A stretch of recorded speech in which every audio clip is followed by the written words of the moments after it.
Doron Spelman, who joins us also in Tel Aviv, spokesperson for the Israel Defense Forces. I'll get to that back and forth on the humanitarian situation, Major, but I wanted to start with these reports, New York Times and other places, that the United States is actively calling on Israel to scale down its operation on the ground, be more targeted with raids, smaller raids going after Hamas targets.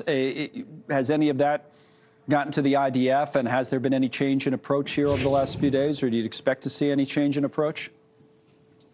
I can tell you that from the ground, we are moving forward as we've been moving forward this entire time, Connell.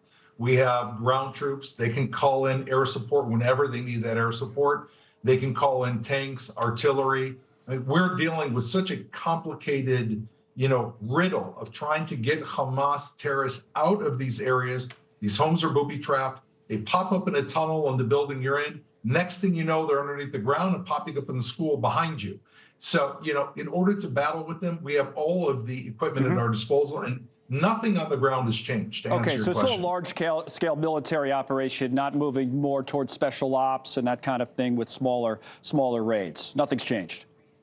We have always been using special ops and also special forces. Okay. Again, it's the combination, but on the ground, we are still moving forward as we have been to dismantle Hamas. What the politicians talk about hasn't filtered down to us. We are shoulder to shoulder in terms of what we're trying to do. What about that question of timeline? That is interesting. That's come up, people saying, oh, this is going to take months and months and months. It does bring the question to you guys about how much progress are you making? I don't know that you can go into percentages to say we're 50% towards our goal or something like that, but how much progress, how would you quantify the progress you're making in, to use your terms, dismantling Hamas? I think in order to consider the question, we have to understand where we're fighting. Again, this is an urban, super densely populated area. Now that much of the population has gone, at least from the north, I was just there in Jabalia. Homes, gaping open structures, stairwells, rooms. I mean, it's almost like a haunted maze. There could be a terrace around every corner. There's a shaft underneath every single window. It's extremely difficult to root out Hamas. And the bottom line, Collins, it's going to take time because we want to preserve the lives of our soldiers. And if we look at our progress, look, in the north of the Gaza Strip, the area of Jabalia and many of these other areas, much of the terrorist infrastructure there is already destroyed. And we've taken over major compounds. Even the area where we took heavy losses earlier this week in that ambush that really killed a number of our soldiers, those terror compounds are now in IDF hands. Those tunnels have been imploded. And if we think of this, as all of these tunnels, as we get closer and closer and closer, we're turning that tunnel system, which is Hamas's greatest asset, into a liability. That is going to take time until they feel squeezed, in which hopefully we can get our hostages back and, ultimately speaking, destroy Hamas. Right. We are not going to let them show their head above ground. When you say time, I'm assuming you're thinking months and months. Is that fair when you say it's going to take time? I'm, again, taking the cues from the upper leadership that I've heard. This is not going to be solved in a week. And we're dealing with the whole Gaza Strip here, and Hamas, everywhere Hamas is located, we have to go. Now, one of the issues, as I just saw, in the previous person speaking with the humanitarian aid, which we have to keep going in at the same time, right? So we have to be able to hit them on the ground and keep the humanitarian aid. They're now shooting rockets at us from the humanitarian zone al-Mawasi. So again, all of this stuff they're doing not only makes the life of the Palestinians in Gaza harder, and their life is hard, it also makes our mission harder. And therefore, it extends the clock.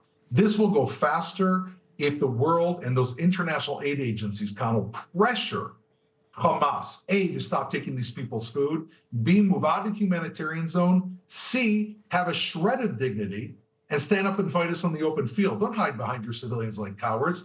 Then we could deal with this much quicker. But is there a place for these people to go, these civilians, now that you've moved into those areas that we've been talking about the last few weeks? I mean, is there a legitimate place for these people to go? Some say, there isn't. It's a very difficult situation. There's tents. There are, schools that are being used to house people. It's a very difficult circumstances. And, we're trying to get in as much aid as possible. We opened up another aid crossing. However, it is preferable to being in the line of fire. I mean, the conditions are not great, and I don't want to sugarcoat it. These are hard conditions for the Gazan people. This is the price that we and they have to pay for Hamas entrenching themselves for 16 years.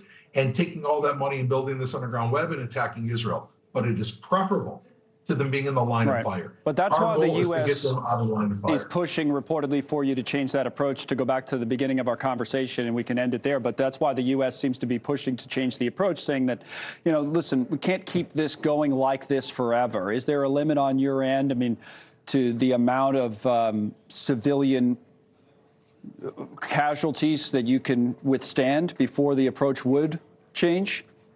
Again, for us, we have to understand that every civilian casualty is a horrible thing, and I feel my heart goes out to all those families as it does to all of our families. But if we want to destroy Hamas, we have to aim for the long-term goal for those civilians and not for our civilians. This is a price to pay for our soldiers, a price to pay for our civilians and their civilians in order to destroy evil. It is like any other war. It is like the war against the Nazis. It is like the war against ISIS. There is a short-term cost to pay for long-term hope for the Gazan people and the people of Israel. The worry then always, as you know, though, was that you'd make things worse because you'd create more terrorists, that you'd create, in case of ISIS, more ISIS fighters. In the case of what you're dealing with, future Hamas leaders. Do you worry about that at the military level?